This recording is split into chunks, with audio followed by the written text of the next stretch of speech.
Hello, everybody. Kenneth Hollins here with HollinsMusic.com.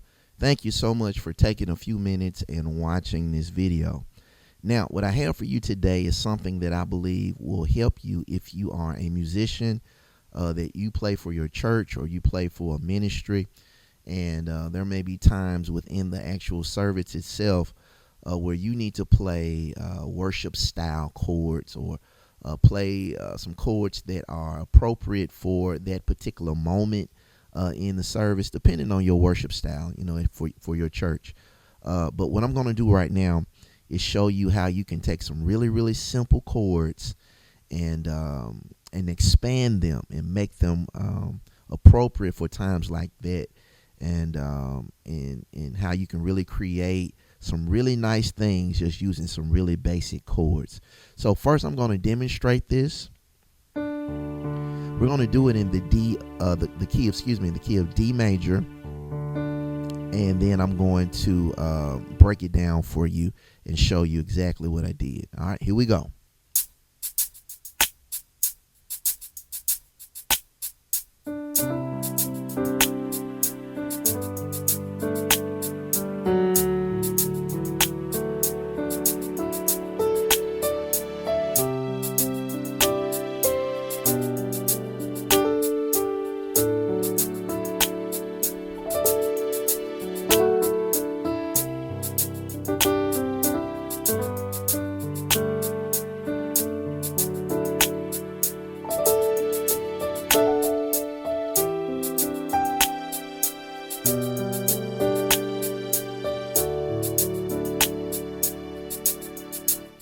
Okay, all right, that is the movement. All right, so now this is in the key of D again, and we are basically playing three chords. That's all we're playing. We're playing the C major chord, C, E, G, going to the G major chord, G, B, D, and then finally the D major chord, D, F sharp, A. That's all we're doing, just three chords, and we're just repeating that. Now, one thing that I am adding to each chord is the number 2.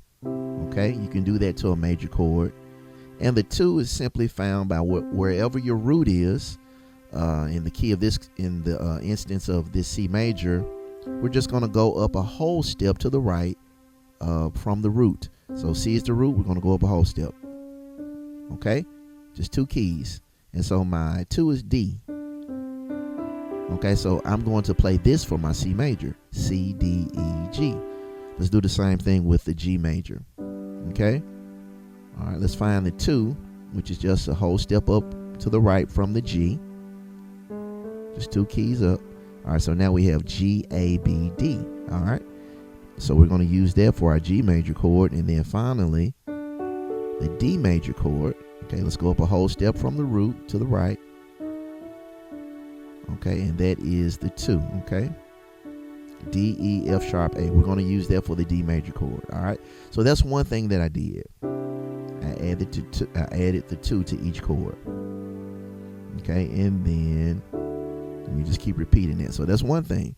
Now, another thing that I did was I changed my voicing. What is a voicing? A chord voicing is when you take the notes of a chord and you rearrange them. It's not necessarily an inversion. Now, an inversion would be this. And we just move to the right, move to the right again, move to the right again, and then finally back to where we started. Okay? Root position,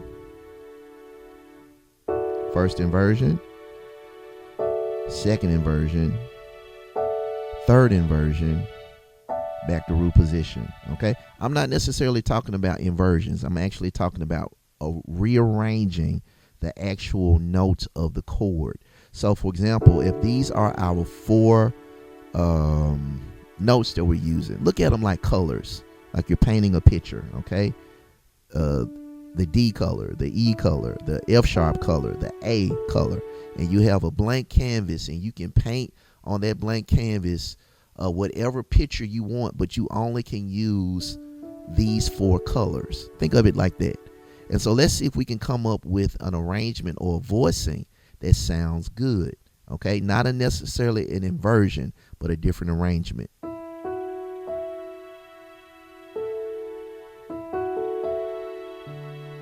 Okay, maybe that. Okay, that's the D, that's the E, that's the F sharp, that's the A. Okay, let's try a different one.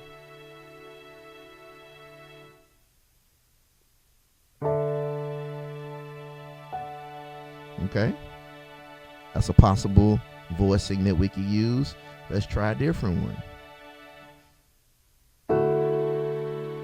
Okay, I hope you see what I'm doing. I'm basically just taking these 4 notes and trying to come up with a way to play them that sounds good. That's really one of the big keys to your chord sounding nice.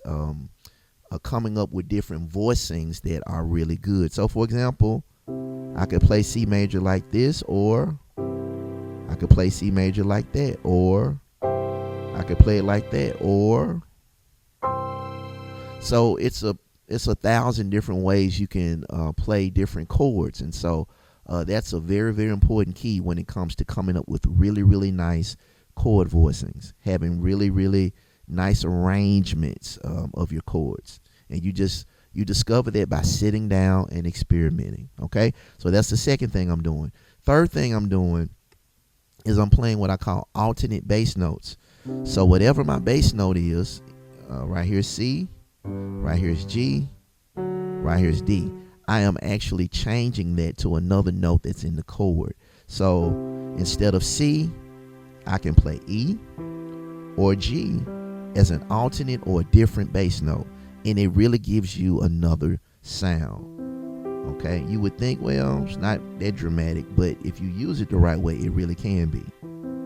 Okay, so in the instance of G, we could do G as the bass note, B is the bass note, D is the bass note. So any note that's within the chord, I generally don't use the 2. I use the root or the 3rd or the 5th as an option for my bass notes. So any note that's in the chord, you generally can use it as an alternate bass note. Okay, and then back to the D. Okay, so we could do D as the bass note, F sharp as the bass note, or A as the bass note. So let's try that out. Let's see what that sounds like with alternate bass notes other than the roots. So let's try C major like this,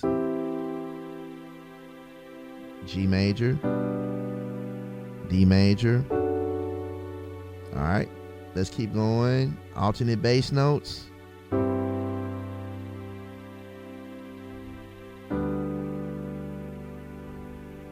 Then, okay.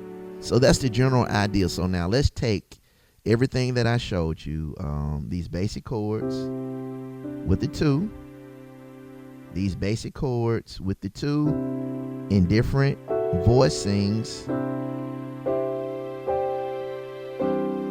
and these simple chords with different voicings with the 2 and with alternate bass notes.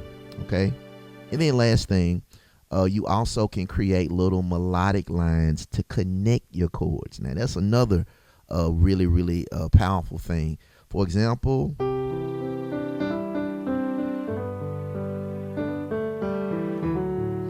so what am I doing? Making little melodies to connect the chords.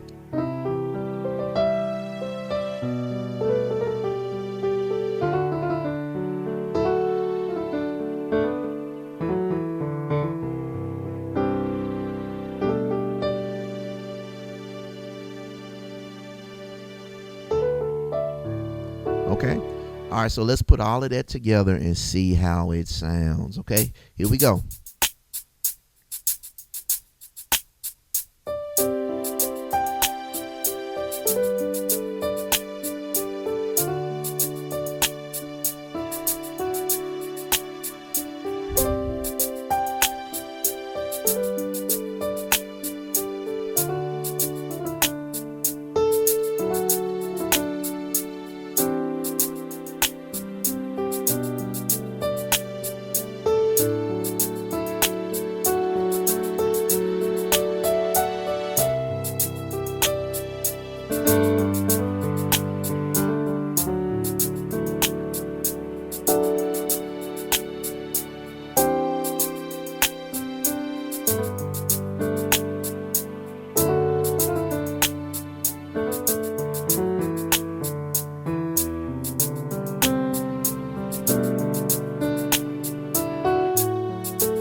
Okay? All right. 3 chords. C major, G major, D major. That's all it was. But it's how you put it together, and it can really, really be something powerful if you use it the right way. Okay?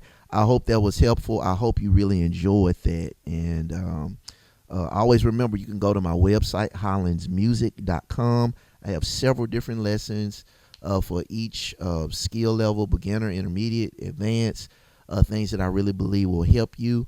And then also, if you enjoyed this lesson, please take a moment and subscribe to this channel, and then hit the notification bell so you can be notified when I upload new videos. And then finally, go to my website and subscribe for free lessons that will be sent directly to your email. Okay?